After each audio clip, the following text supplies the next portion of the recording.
स्वागत है आपका एनक्यू स्टडी यूट्यूब चैनल पर। आइए हम लोग लेकर के आए हैं आज बिहार स्पेशल जीके से 50 महत्वपूर्ण प्रश्नों का सेट। एक एक करके हम लोग सभी प्रश्नों को देखेंगे कि बिहार से रिलेटेड कौन कौन सी जानकारियां हैं। जो बिहार के इतिहास, भूगोल सबसे रिलेटेड प्रश्न होंगे। तो आइए बिना देर किए हुए हम लोग शुरू करते हैं, एक एक करके सभी क्वेश्चन का आंसर देखते हैं। हमारे स्क्रीन पर जो पहला सवाल आया है कि बिहार दिवस कब मनाया जाता है, तो बिहार दिवस 20 मार्च, 21 मार्च, 22 मार्च या फिर 25 मार्च। तो बिहार दिवस जो मनाया जाता है यह प्रत्येक वर्ष 22 मार्च को मनाया जाता है, यानी ऑप्शन नंबर सी जो है करेक्ट आंसर होगा। क्योंकि बिहार जो है वो 1912 में बंगाल से अलग हुआ, 1936 में बिहार से उड़ीसा अलग हुआ और सन 2000 में बिहार से बंगाल अलग हुआ। इस प्रकार बिहार राज्य का जो ये है वो 22 मार्च को प्रत्येक वर्ष बिहार दिवस के रूप में मनाया जाता है। अगले क्वेश्चन की ओर बढ़ते हैं हम लोग। दूसरा क्वेश्चन है हमारे स्क्रीन पर कि बिहार का राजकीय भाषा क्या है। हिंदी व उर्दू है, संस्कृत व उर्दू है, हिंदी व संस्कृत या फिर इनमें से कोई नहीं। तो हम सभी जानते हैं कि बिहार का जो राजकीय भाषा है यहाँ का वह हिंदी है, पहला राजकीय भाषा, और दूसरा राजकीय भाषा के रूप में उर्दू को स्वीकृत किया गया है, यानी ऑप्शन नंबर ए जो है करेक्ट आंसर होगा कि हिंदी और उर्दू जो है बिहार का राजकीय भाषा है। अगले क्वेश्चन की ओर बढ़ते हैं हम लोग। नेक्स्ट क्वेश्चन हमारे स्क्रीन पर है कि बिहार का राजकीय वृक्ष कौन सा है। तो बिहार का जो राजकीय वृक्ष है बेल, पीपल, आम या फिर नीम। तो तीसरा नंबर प्रश्न का जो सबसे सही उत्तर है वह है बिहार का राजकीय वृक्ष पीपल का पेड़ है, यानी ऑप्शन नंबर बी जो है वो सबसे करेक्ट आंसर होगा। अगले क्वेश्चन की ओर बढ़ते हैं हम लोग। नेक्स्ट क्वेश्चन कौन सा है, तो अगला क्वेश्चन है कि बिहार का राजकीय पुष्प कौन सा है, यानी बिहार का जो राजकीय फूल है वह कौन है। कमल है, गेंदा है, गुलाब है या फिर इनमें से कोई नहीं। तो बिहार का जो राजकीय फूल है वह है गेंदा, यानी इसका भी ऑप्शन नंबर बी जो है वह करेक्ट आंसर होगा। हम उम्मीद करते हैं कि यह वीडियो आपको बहुत पसंद आएगा तथा यह वीडियो आपके हर एक परीक्षा के लिए लाभकारी सिद्ध होगा। इसलिए आप एक बार इस वीडियो को लाइक और दोस्तों के बीच शेयर जरूर कीजिएगा तथा अगर आप चैनल पर नए हैं तो चैनल को जरूर सब्सक्राइब कीजिएगा। अगला सवाल है हमारे स्क्रीन पर कि बिहार का राजकीय पशु कौन सा है। गाय है, बैल है, भैंस है या फिर घोड़ा है। तो बिहार का जो राजकीय पशु है वह बैल है। बिहार का राजकीय पशु कौन सा है, बैल है, यानी ऑप्शन नंबर बी जो है वो करेक्ट आंसर होगा। अगले क्वेश्चन की ओर बढ़ते हैं हम लोग। अगला प्रश्न है हमारे स्क्रीन पर कि बिहार का राजकीय पक्षी कौन है। हंस, मुर्गा, कोयल या फिर गौरैया। तो बिहार का जो राजकीय पक्षी है उसको राजकीय पक्षी होने का जो बिहार को दर्जा प्राप्त है वह गौरैया को है, यानी इसके लिए ऑप्शन नंबर डी जो है वो सबसे सही उत्तर होगा। गौरैया बिहार का राजकीय पक्षी है। अगला सवाल है हमारे स्क्रीन पर कि बिहार में सर्वाधिक जनसंख्या वाला जिला कौन सा है। बिहार के किस जिले की जनसंख्या सबसे अधिक है। बेगूसराय, दरभंगा, पटना और फिर मधुबनी। तो इनमें से जो सर्वाधिक जनसंख्या वाला जो बिहार का जिला है वह है पटना जिला। पटना जिला की जो जनसंख्या है वो बिहार के 38 जिला में सबसे अधिक है। जनसंख्या की बात हो रही है, जनसंख्या सबसे अधिक है। अगला है कि बिहार में सबसे कम लिंगानुपात वाला जिला कौन सा है। तो 8वां नंबर प्रश्न का सबसे करेक्ट आंसर क्या है। मुंगेर है, सहरसा है, औरंगाबाद है और मधेपुरा है। तो बिहार का वह जिला जहां सबसे कम लिंगानुपात है, यानी 1000 पुरुष पर महिलाओं की संख्या बिहार के जिस जिला में सबसे कम है वह मुंगेर है, यानी ऑप्शन नंबर ए जो है करेक्ट आंसर होगा। और बिहार का जो सर्वाधिक लिंगानुपात वाला जिला है वह गोपालगंज है। याद रखेंगे हम लोग, सर्वाधिक लिंगानुपात वाला जिला गोपालगंज और सबसे कम लिंगानुपात वाला जिला मुंगेर है। अगले क्वेश्चन की ओर बढ़ते हैं। अगला प्रश्न है कि पटना उच्च न्यायालय, जो पटना हाई कोर्ट है हमारा, उच्च न्यायालय की स्थापना कब हुई है। 1916 में, 1917 में, 1918 में या फिर 1921 में। जी, तो इस प्रश्न का 9वां नंबर क्वेश्चन का जो करेक्ट आंसर होगा कि पटना में जो हाई कोर्ट की स्थापना हुई है वह 1916 में हुआ है, यानी ऑप्शन नंबर ए जो है वो सही उत्तर होगा। अगले क्वेश्चन की ओर बढ़ते हैं। अगला प्रश्न हमारे स्क्रीन पर कि बिहार से झारखंड कब पृथक हुआ है।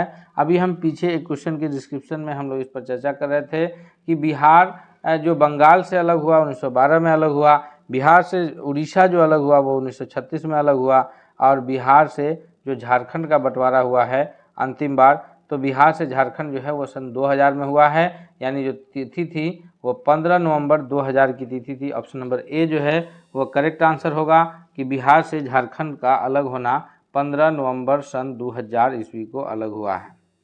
जी, अगला क्वेश्चन हमारे स्क्रीन पर। नेक्स्ट प्रश्न है कि बिहार में किसान सभा की स्थापना किनके द्वारा किया गया था। बिहार में जो किसान सभा की स्थापना हुई है ये कौन किए हैं?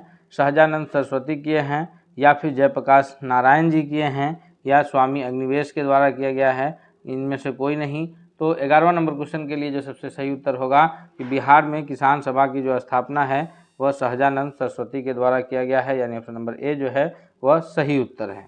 अगले क्वेश्चन की ओर बढ़ते हैं। हमारे स्क्रीन पर 12वां नंबर प्रश्न है कि 1857 की क्रांति के बिहार के नेता कौन थे। तो 1857 की क्रांति जो है ये एक महत्वपूर्ण क्रांति रही है और आज हमारे भारतीय स्वतंत्रता संग्राम का यह पहला जो है समझिए तो स्वतंत्रता संग्राम के रूप में माना जाता है। इसको सिपाही विद्रोह के नाम से भी जानते हैं, क्योंकि यह विद्रोह जो हुआ था सिपाही ने ही शुरू किया था। सबसे पहले मंगल पांडे ने जो है इस विद्रोह को शुरू किया था। बैरकपुर छावनी में मंगल पांडे जो है सबसे पहले विद्रोह शुरू किए थे। और ये जो विद्रोह था वो था कंट्रोवर्शियल इसलिए कि उसमें जो एनफील्ड राइफल था उसके कारतूस को जो दांत से खोलना होता था, जिसमें ये अफवाह फैली थी कि वह कारतूस गाय और सूअर के चर्बी से मिल करके बना के तैयार किया गया है, जो कि यहाँ के प्रत्येक निवासी हिंदू और मुस्लिम दोनों के लिए धार्मिक आस्था से जुड़ा हुआ मसला था। इसलिए यह क्रांति शुरू हुई थी और इस क्रांति में जो बिहार से क्रांति का नेतृत्व कर रहे थे वो कुंवर सिंह कर रहे थे। ऑप्शन नंबर बी जो है वो करेक्ट आंसर होगा। कुंवर सिंह कहाँ के थे? तो कुंवर सिंह बिहार के आरा जिला के जगदीशपुर गांव के निवासी थे। आरा जिला के जगदीशपुर गांव के निवासी थे और वो 1857 की क्रांति में बिहार का नेतृत्व कर रहे थे। अगले प्रश्न की ओर बढ़ते हैं हम लोग। अगला क्वेश्चन है कि नालंदा विश्वविद्यालय के वैभव को किसके हाथों नष्ट हुआ। नालंदा विश्वविद्यालय का वैभव जो नष्ट किया गया वो किसने नष्ट किया था?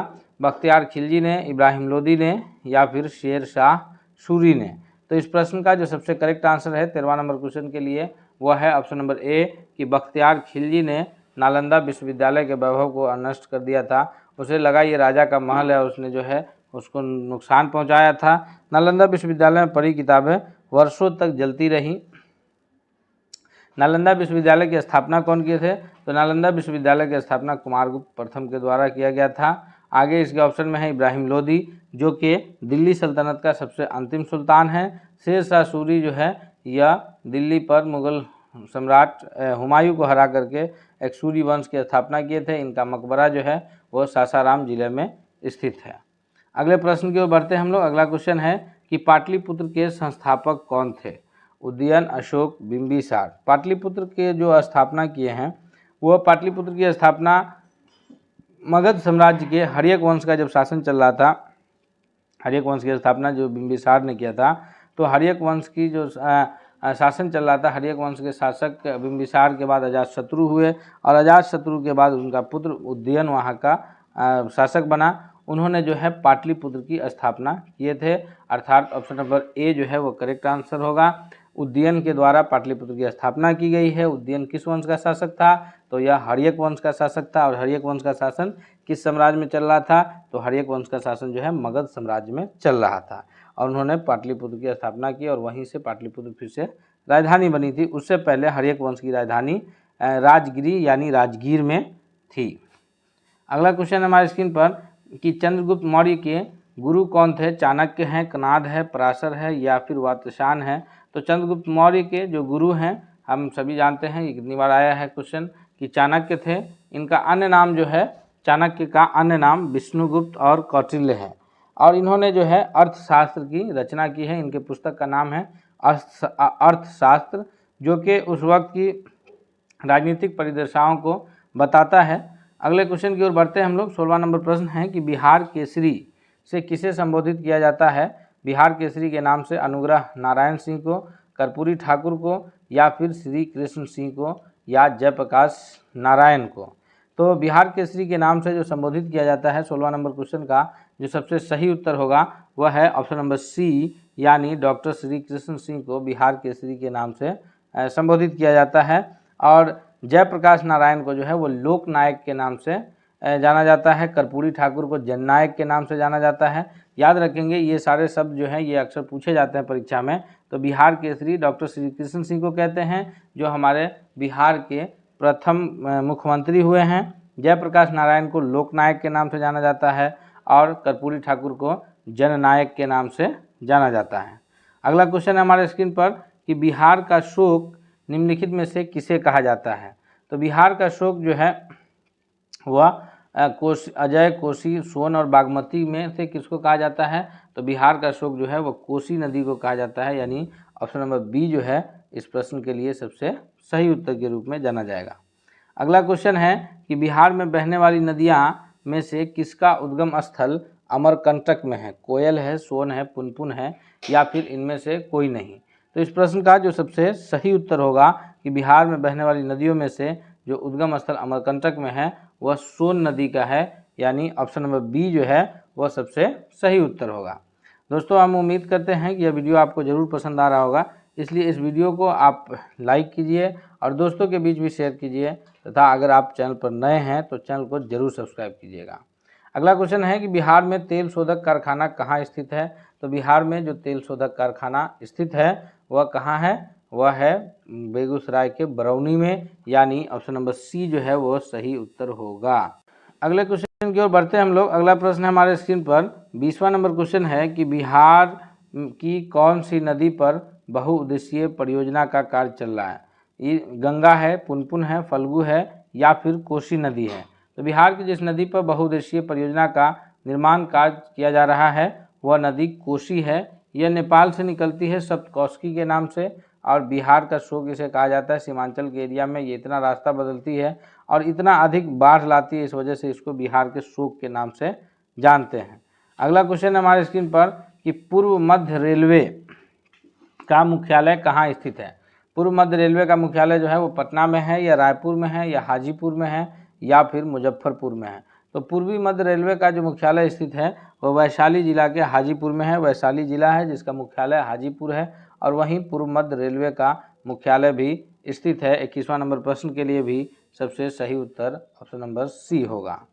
जी, अगले क्वेश्चन की ओर बढ़ते हैं हम लोग। ये फटाफट 50 है हमारा, 50 प्रश्नों को हम बिल्कुल कंप्लीट करेंगे और इसके बाद जो है फिर हम लोग आगे इसका सीरीज चलेगा। हम लोग बिहार से रिलेटेड एक भी प्रश्न ना छूटे, चाहे वो बिहार का स्वतंत्रता संग्राम में योगदान हो, बिहार का भूगोल हो, बिहार का इतिहास हो, बिहार का नागरिक हो, हर प्रकार के प्रश्न को हम लोग इसमें कवर करेंगे इस सीरीज में। हमारा 22वां नंबर क्वेश्चन क्या कह रहा है कि ककलोत जलप्रपात बिहार के किस जिले में स्थित है। ककलोत जलप्रपात बिहार के पटना, नवादा, मुंगेर या फिर नालंदा जिले में स्थित है। तो इस प्रश्न का जो सबसे करेक्ट आंसर है ऑप्शन नंबर बी, यानी ककलोत जलप्रपात जो है वह नवादा जिला में स्थित है। अब हम लोग बढ़ते हैं अगले क्वेश्चन की ओर। 23वां नंबर प्रश्न है हमारे स्क्रीन पर कि निम्नलिखित झीलों में से कौन सी झील बिहार में स्थित है। सांभर झील है, अनुपम झील है, सुखना झील है और कामा झील है। तो इस 23वां नंबर प्रश्न के लिए जो सबसे करेक्ट आंसर होगा कि बिहार में उपस्थित जो झील है उसका नाम है अनुपम झील, यानी ऑप्शन नंबर बी जो है वो सबसे करेक्ट आंसर होगा। इन झीलों में से बिहार में अनुपम झील स्थित है। अगले क्वेश्चन की ओर बढ़ते हैं। अगला क्वेश्चन है 24वां नंबर प्रश्न है कि नालंदा विश्वविद्यालय किस लिए विश्व प्रसिद्ध था। हम पहले कहें कि नालंदा विश्वविद्यालय जो है जिसकी स्थापना कुमारगुप्त प्रथम के द्वारा किया गया था, तो यह किस क्षेत्र में सबसे अधिक प्रसिद्ध हुआ। चिकित्सा विज्ञान के क्षेत्र में, रसायन विज्ञान के क्षेत्र में या फिर बौद्ध धर्म दर्शन के क्षेत्र में या तर्कशास्त्र के क्षेत्र में। तो नालंदा विश्वविद्यालय जो विश्व प्रसिद्ध था वह था बौद्ध धर्म दर्शन के लिए, यह सबसे ज़्यादा प्रसिद्ध हुआ था, यानी इस प्रश्न का जो सबसे सही उत्तर के रूप में जाना जाएगा वह होगा ऑप्शन नंबर सी कि बौद्ध धर्म दर्शन के लिए नालंदा विश्वविद्यालय विश्व प्रसिद्ध था। अगले क्वेश्चन की ओर बढ़ते हैं हम लोग। नेक्स्ट क्वेश्चन है हमारे स्क्रीन पर कि अंतिम मौर्य सम्राट कौन था। अवंती वर्मा, वीरदत्त, नंदीवर्धन या फिर जालौक। तो मौर्य साम्राज्य की स्थापना जो है सबसे पहले हम लोग ये जाने कि मौर्य साम्राज्य की स्थापना चंद्रगुप्त मौर्य के द्वारा किया गया था। मगध साम्राज्य में सबसे पहले जो शासन हुआ वो हर्यक वंश का था, उसके बाद शिशुनाग वंश का, उसके बाद जो है वह नंद वंश का शासन था मगध साम्राज्य में।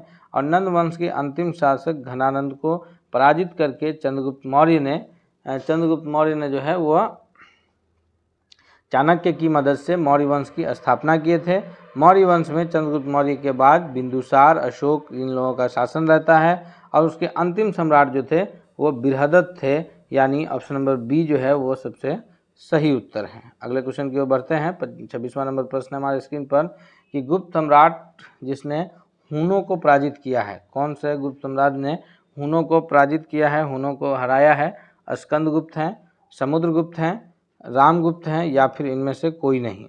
तो हुनों को हराने वाले जो गुप्त सम्राट का नाम है वह है स्कंदगुप्त, यानी ऑप्शन नंबर ए जो है वो करेक्ट आंसर है। समुद्रगुप्त को जो है वो भारत का नेपोलियन कहा जाता है, याद रखेंगे। समुद्रगुप्त को किस नाम से जाना जाता है? तो भारत के नेपोलियन के नाम से। अगले क्वेश्चन की ओर बढ़ते हैं। नेक्स्ट क्वेश्चन है कि सम्राट अशोक के पिता का नाम क्या था? हम पहले ही कहें कि सम्राट अशोक के जो पिता हैं वह हैं कौन? बिंदुसार। चंद्रगुप्त मौर्य जो है मौर्य वंश की स्थापना करते हैं, मौर्य वंश के संस्थापक हैं चंद्रगुप्त मौर्य। मौर्य वंश की स्थापना में चंद्रगुप्त मौर्य के बाद जो है वो बिंदुसार शासक बनता है, और बिंदुसार के बाद जो है वह अशोक का शासन आता है। यानी अगर देखा जाए तो अशोक जो है वह चंद्रगुप्त मौर्य के पोता हुए। बिंबिसार जो है ये हर्यक वंश का शासक है। किसका? हर्यक वंश का शासक है। और बिंदुसार जो है ये अशोक के पिता हैं। Option number D correct answer होगा। और बृहदत्त जो है ये अंतिम मौर्य शासक है, अंतिम है मौर्य शासक बृहदत्त। अगले सवाल की ओर बढ़ते हैं। अगला सवाल है कि अजातशत्रु के वंश का क्या नाम था? तो अजातशत्रु के वंश का नाम हर्यक वंश है, मौर्य वंश है, गुप्त वंश है, या फिर नंद वंश है? तो इस प्रश्न का जो सबसे करेक्ट आंसर होगा 28वां नंबर क्वेश्चन के लिए, हर्यक वंश के जो शासक का नाम है अजातशत्रु के वंश का जो नाम है वह है हर्यक वंश। इसकी स्थापना बिंबिसार ने किया था, और अजातशत्रु अपने पिता बिंबिसार की हत्या करके शासक बने थे। ऑप्शन नंबर ए जो है वो सबसे करेक्ट आंसर है। हर्यक वंश के बाद जो है ये मगध साम्राज्य में शिशुनाग वंश, हर्यक वंश के बाद कौन आया? शिशुनाग। और शिशुनाग के बाद जो आया वह नंद वंश, और नंद वंश के बाद जो आया ये तीसरे नंबर पर नंद वंश था। और नंद वंश को हरा करके अंतिम जो मतलब उसके बाद जो है मगध में मौर्य साम्राज्य की स्थापना होती है। अगला सवाल है कि कांग्रेस सोशलिस्ट पार्टी की पहली बैठक पटना में कब हुई थी? 1921 ईस्वी, 1934 ईस्वी, या फिर 1937 या 1939 ईस्वी को हुई है? तो 29वां नंबर क्वेश्चन का जो सबसे सही उत्तर के रूप में जाना जाएगा कि कांग्रेस सोशलिस्ट पार्टी की जो पहली बैठक हुई है पटना में वह कब हुई है? 29वां नंबर क्वेश्चन के लिए सबसे करेक्ट आंसर क्या होगा? तो इस प्रश्न का जो सबसे सही उत्तर है वह है 1934, यानी ऑप्शन नंबर बी सबसे सही उत्तर है। अगला है कि मुजफ्फरपुर में किंग्स फोर्ड की हत्या का प्रयास कब किया गया? तो मुजफ्फरपुर में जो किंग्स फोर्ड की हत्या के प्रयास में बम फेंके गए थे वह सन 1908 ईस्वी था। और कौन लोग थे उसमें शामिल? तो उसमें थे प्रफुल्ल चाकी, ये एक फेमस नाम है प्रफुल्ल चाकी, और खुदीराम बोस। क्या नाम है? खुदीराम बोस। ये दो लोग थे। हालांकि उनकी हत्या का प्रयास जो किया गया उनकी हत्या नहीं हुई, लेकिन बम फेंकने की वजह से जो है वो कैनेडी और उसकी बेटी की जो है कैनेडी की पत्नी और बेटी की हत्या हो जाती है। तो इसलिए जो है खुदीराम बोस को फांसी की सज़ा दे दी जाती है, और प्रफुल्ल चाकी जो है वो वहाँ से आत्महत्या कर लेते हैं अंग्रेजों के हाथ मरने से बेहतर। अगला प्रश्न है हमारी स्क्रीन पर कि बिस्मिल्लाह खां संबंधित थे संतूर वादन से, तबला वादन से, बांसुरी वादन से, या फिर शहनाई वादन से? तो बिस्मिल्लाह खां का जो संबंध है वह शहनाई वादन से। किससे है? शहनाई वादन से है। अर्थात ऑप्शन नंबर डी जो है सबसे सही उत्तर होगा। 31वां नंबर क्वेश्चन के लिए जो सबसे करेक्ट आंसर होगा वह होगा ऑप्शन नंबर डी। 32वां नंबर प्रश्न है कि महाकवि विद्यापति किस युग के कवि है? या आधुनिक काल के कवि हुए हैं, या प्रागैतिहासिक काल के कवि हैं, या फिर मध्यकाल के, या प्राचीन काल के? तो 32वां नंबर प्रश्न का जो सबसे करेक्ट आंसर है कि महान कवि जो विद्यापति है महाकवि के नाम से इनका जाना जाता है। इनका जो लिखा हुआ गंगा स्तुति है वो बहुत ही फेमस है। बरसुख सार पउल तो वो तीरे करके इन्होंने लिखा है। ये जो है मधुबनी जिला के बिस्फी के हैं, और इनका जो संबंध है वो मध्यकाल से है, यानी ऑप्शन नंबर सी जो है वो सबसे करेक्ट आंसर है। अगला क्वेश्चन है कि दिनकर, रामधारी सिंह दिनकर, जिनको राष्ट्र कवि के रूप में जाना जाता है, तो इनको राष्ट्र कवि का दर्जा कब मिला, या राष्ट्र कवि का दर्जा इनको किस लेखन के वजह से मिला? यह लेखन है उर्वशी है, हुंकार है, या धूप छाँव है, या फिर रेणुका है? 33वां नंबर प्रश्न का सबसे करेक्ट आंसर क्या होगा? तो 33वां नंबर क्वेश्चन के लिए जो सबसे करेक्ट आंसर है वह है ऑप्शन नंबर डी कि रेणुका के लिए जो है रामधारी सिंह दिनकर को राष्ट्रपति के रूप में इनको दर्जा प्राप्त हुआ है। अगला क्वेश्चन है कि जयप्रकाश नारायण किस पार्टी से संबंधित थे? कांग्रेस पार्टी, किसान सभा, सोशलिस्ट पार्टी या फिर कम्युनिस्ट पार्टी। तो जयप्रकाश नारायण, जिनको जो ये है वो लोकमान्य के रूप में जाना जाता है, लोकमान्य नहीं, लोकनायक जयप्रकाश नारायण के नाम से जाना जाता है। तो लोकनायक जयप्रकाश नारायण का जो संबंध है वो सोशलिस्ट पार्टी से है, यानी ऑप्शन नंबर सी जो है वो करेक्ट आंसर है। अगला है कि कुंवर सिंह के विरुद्ध आरा में अंग्रेजी फौज का नेतृत्व करने वाला पहला सेनानायक कौन है? मिल्टन है, कैप्टन डनवर है, या फिर लुगार्ड है, या कैप्टन ली ग्रांड है। 35वां नंबर प्रश्न का सबसे करेक्ट आंसर, इस क्वेश्चन का जो सबसे सही उत्तर है 35वां नंबर प्रश्न का, वह है ऑप्शन नंबर बी कि कैप्टन डनवर जो है वह वीर कुंवर सिंह के विरुद्ध जो है अंग्रेजी फौज का नेतृत्व कर रहे थे आरा से, और ये वीर कुंवर सिंह जो है 1857 के विद्रोह का आरा से नेतृत्व कर रहे थे। अगले क्वेश्चन की ओर बढ़ते हैं हम लोग। अगला प्रश्न है 36वां नंबर प्रश्न है कि बिहार की प्रचलित कला कौन सी है? मधुबनी पेंटिंग है, अवधी पेंटिंग है, या फिर मुगल है। तो इसमें जो बिहार की जो सबसे प्रचलित कला है वह मधुबनी पेंटिंग है, यानी ऑप्शन नंबर ए जो है वो सबसे सही उत्तर है। नेक्स्ट क्वेश्चन हमारे स्क्रीन पर कि सोनपुर का जो मेला लगता है उस मेला को किस नाम से जानते हैं? हरिहर क्षेत्र मेला के नाम से जानते हैं, या फिर जानकी नवमी मेला, या फिर सौराठ मेला, या वैशाली मेला के नाम से जाना जाता है। तो सोनपुर मेला को हरिहर क्षेत्र मेला, क्या कहते हैं? हरिहर क्षेत्र मेला के नाम से जानते हैं। यह जो है कार्तिक के महीने में जनरली लगता है हर वर्ष, और यह एशिया का सबसे बड़ा पशु मेला है। सोनपुर मेला क्या है? एशिया का सबसे बड़ा पशु मेला के रूप में जाना जाता है। तो इसको हरिहर क्षेत्र मेला के नाम से जानते हैं, यानी ऑप्शन नंबर ए जो है 37वां नंबर क्वेश्चन के लिए सबसे सही उत्तर है। अगला है कि निम्नलिखित में से कौन सा बिहार का लोक नृत्य है? तो जो झाली है, गरबा है, कर्मा है और जट जटिन है। गरबा गुजरात का है। इसी प्रकार से बिहार का जो लोक नृत्य है इस ऑप्शन के हिसाब से option number D correct answer होगा कि जट जटिन जो है यह बिहार का फेमस लोक नृत्य है। हम एक बार फिर से कह रहे हैं कि अभी यह जो 50 प्रश्नों का सेट का सीरीज चल रहा है यह बिहार के एक एक क्वेश्चन इससे कंप्लीट कराए जाएंगे। इसलिए अगर आप चैनल पर नए हैं तो ज़रूर सब्सक्राइब कीजिएगा, और यह वीडियो अगर पसंद आ रहा है तो आप वीडियो को लाइक और दोस्तों के बीच ज़रूर शेयर कीजिए ताकि सभी लोग का इससे भलाई हो सके। अगला क्वेश्चन है हमारे स्क्रीन पर 39वां नंबर प्रश्न है कि पद्मश्री सीता देवी किससे प्रसिद्ध हस्ती थी? शास्त्रीय नृत्य की, मधुबनी पेंटिंग की, मैथिली सिनेमा की, या फिर भोजपुरी सिनेमा की। 39वां नंबर प्रश्न का सबसे करेक्ट आंसर क्या है? पद्मश्री जो है ये अवार्ड है, 3 तरह का अवार्ड होता है, पद्म भूषण, पद्म विभूषण और पद्मश्री। तो पद्म विभूषण, पद्म भूषण और पद्मश्री ये 3 तरह का पद्म अवार्ड है। तो इसमें सीता देवी को जो पद्मश्री अवार्ड मिला है यह मधुबनी पेंटिंग के लिए मिला है, यानी ऑप्शन नंबर बी जो है इसका सबसे सही उत्तर है। अगला है कि गांधी जी ने भारत में पहली बार सत्याग्रह आंदोलन बिहार में कहाँ से प्रारंभ किया था? तो गांधी जी, सबसे पहले तो हम लोग ये जाने कि गांधी जी भारत आए थे ही 1915 में। इससे पहले वो दक्षिण अफ्रीका में किसी व्यापारी का केस लड़ने गए थे, और वहाँ से गांधी जी जो भारत आते हैं 1915 में आते हैं। और गांधी जी को जो है चंपारण से जाकर के राजकुमार शुक्ल ये कहते हैं कि हम लोग के यहाँ चंपारण में 3 कट्ठा प्रथा लागू है, यानी हर 20 कट्ठे में से हम लोग को 3 कट्ठा में नील की खेती करना पड़ती है, जिससे हमारी ज़मीन बंजर होती चली जा रही है और हम इसके लिए मजबूर हैं। तो गांधी जी पहुँचे थे चंपारण कब? 1917 में। कब आए थे? 1917 में। और गांधी जी का यहाँ से पहला सत्याग्रह शुरू होता है, यानी इस तरह से इस प्रश्न का जो करेक्ट आंसर हो जाएगा ऑप्शन नंबर सी हो जाएगा कि गांधी जी जो अपना पहला सत्याग्रह शुरू किए हैं चंपारण से शुरू किए हैं। अगला है 41वां नंबर प्रश्न है कि 1942 में गया में इंडियन नेशनल कांग्रेस के अधिवेशन की अध्यक्षता कौन किए थे?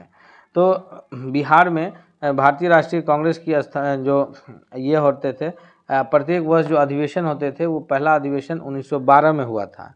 वैसे तो भारतीय राष्ट्रीय जो कांग्रेस है इसकी स्थापना 1885 में ए.ओ. ह्यूम, यानी एलन एक्टोबियो ह्यूम, ए.ओ. ह्यूम शॉर्ट में जानते हैं, उनके द्वारा किया गया। और जो पहले अध्यक्ष थे वो थे W.C. बनर्जी, यानी व्योमेश चंद्र बनर्जी कांग्रेस के पहले अध्यक्ष थे। कब? 1885 में।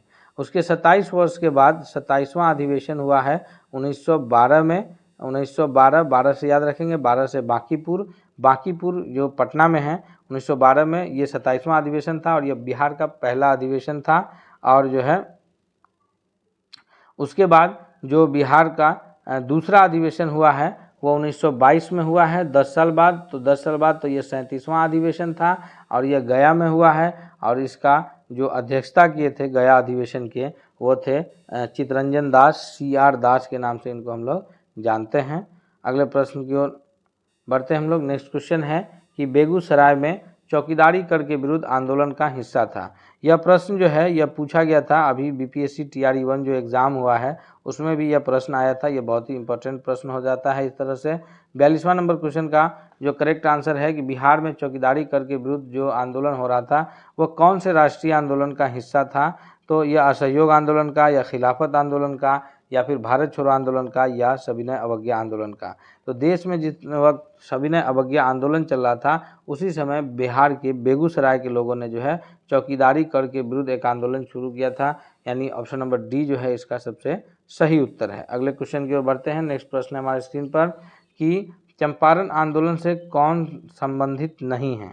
जयप्रकाश नारायण, या फिर डॉक्टर राजेंद्र प्रसाद, या अनुग्रह नारायण सिंह। तो जो चंपारण सत्याग्रह 1917 में हुआ है, कब हुआ है? 1917 में महात्मा गांधी का यह पहला सत्याग्रह था। संबंधित जो नहीं है वह है ऑप्शन नंबर ए, यानी जयप्रकाश नारायण जो है ये संबंधित नहीं है। जयप्रकाश नारायण, जिनको लोकनायक जयप्रकाश नारायण के रूप में जाना जाता है, ये 1975 में जब इमरजेंसी लागू हुआ था उस वक्त इन्होंने एक संपूर्ण क्रांति का नारा दिया था, याद रखेंगे, संपूर्ण क्रांति का आह्वान किए थे पटना से। अगले क्वेश्चन की ओर बढ़ते हैं हम लोग। अगला प्रश्न है कि गांधी जी का चंपारण सत्याग्रह किससे जुड़ा था? तिनकठिया से, इजारदारी से, या फिर जेन मीज से। तो गांधी जी का जो चंपारण सत्याग्रह था वो तिनकठिया प्रथा से जुड़ा था। 3/20 यानी 20 प्रत्येक 20 कट्ठा में से 3 कट्ठा में नील की खेती करने पर भारतीय किसान को मजबूर किया गया था और किसान को मजबूरी में उस 3 कट्ठे पर नील की खेती करनी पड़ती थी, जिससे उसके ज़मीन लगातार बंजर होते चले जा रहे थे और इसीलिए गांधी जी आए और यहाँ से पहला सत्याग्रह शुरू हुआ। अर्थात इस तरह जो ऑप्शन नंबर ए है वो करेक्ट आंसर है। 45वां नंबर प्रश्न है कि बंगाल के किस नवाब ने मुंगेर को अपनी राजधानी बनाई थी? मुंगेर को राजधानी बनाया था इसलिए ताकि जो है बंगाल की जो राजधानी मुर्शिदाबाद थी उस वक्त वहाँ से राजधानी को मुंगेर स्थापित किया गया था अपनी सुरक्षा के लिए। तो वो अलीवर्दी खान ने किया था, या मीर कासिम ने, या मीर जाफ़र ने, या फिर सिराजुद्दौला ने। तो यह काम जो है मीर कासिम ने किया था। ऑप्शन नंबर बी जो है वो सबसे करेक्ट। अगला क्वेश्चन है हमारे स्क्रीन पर 46वां नंबर प्रश्न है कि निम्नलिखित में से किस भारतीय को रॉबर्ट क्लाइव ने बिहार का नायब दीवान नियुक्त किया था? क्योंकि जो उस वक्त रॉबर्ट क्लाइव जो है बंगाल का ये था, गवर्नर था, तो उन्होंने जो है बिहार का नायब का मतलब होता है उप, नायब दीवान यानी उप दीवान जो है किसको नियुक्त किया था? ओमी चंद है, या फिर मानिक चंद है, या शिताब राय है, या राय दुर्लभ है। तो इस प्रश्न का जो करेक्ट आंसर है ऑप्शन नंबर सी है कि शिताब राय को जो है रॉबर्ट क्लाइव ने बिहार का नायब का मतलब उप दीवान जो है वह नियुक्त किया था। अगला क्वेश्चन है हमारे स्क्रीन पर कि गोल घर का निर्माण किस गवर्नर जनरल के समय में हुआ है? वारेन हेस्टिंग के समय में, लॉर्ड हार्डिंग के समय में, या फिर लॉर्ड कॉर्नवालिस है, या सर जॉन शॉर है। तो ये किसके समय में हुआ है? 47वां नंबर क्वेश्चन का जो सबसे सही उत्तर है वह है ऑप्शन नंबर सी, यानी लॉर्ड कॉर्नवालिस के समय में यह हुआ है। अगले क्वेश्चन की ओर बढ़ते हैं हम लोग। नेक्स्ट क्वेश्चन है हमारे स्क्रीन पर 48वां नंबर प्रश्न है कि पटना में के 1857 के स्वतंत्रता संग्राम के नेता कौन थे? 1857 का जो स्वतंत्रता संग्राम चला था तो बिहार के आरा से जो है वीर कुंवर सिंह उसका नेतृत्व कर रहे थे। पटना से कौन कर रहे थे? पीर अली खान हैं, कुशल सिंह हैं, जुधार सिंह हैं, या फिर कुंवर सिंह हैं। तो हम सभी जानते हैं कि कुंवर सिंह जो है वो बिहार के आरा जिला से कर रहे थे।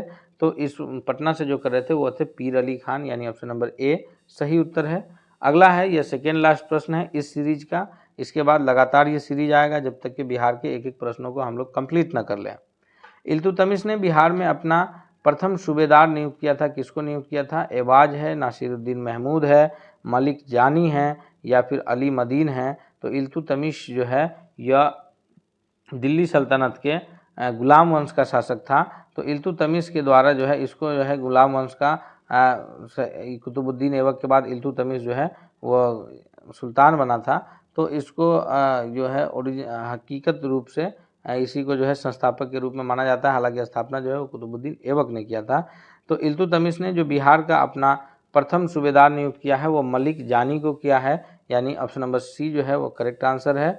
अगला क्वेश्चन है और ये इस सीरीज का अंतिम क्वेश्चन है कि अकबर ने बंगाल तथा बिहार को मुगल साम्राज्य में कब मिलाया था, 1590, 1575 या फिर 1576। इस प्रश्न का जो सबसे करेक्ट आंसर है वह है ऑप्शन नंबर सी कि अकबर के द्वारा 1576 में बिहार को बंगाल को मुगल शासन में मिला लिया गया था। इस प्रकार इस जो सीरीज है इसका 50 प्रश्नों का सेट हम लोग कंप्लीट करते हैं। हम लोग मिलेंगे फिर अगले सीरीज में, तब तक के लिए धन्यवाद। चलते चलते एक बार फिर आपसे रिक्वेस्ट करेंगे कि अगर आपको यह वीडियो पसंद आया है तो आप ज़रूर लाइक कीजिए, दोस्तों के बीच शेयर कीजिए तथा आप चैनल पर अगर नए हैं तो चैनल को भी सब्सक्राइब कीजिए। मिलते हैं अगले सीरीज के साथ, तब तक के लिए बहुत बहुत धन्यवाद।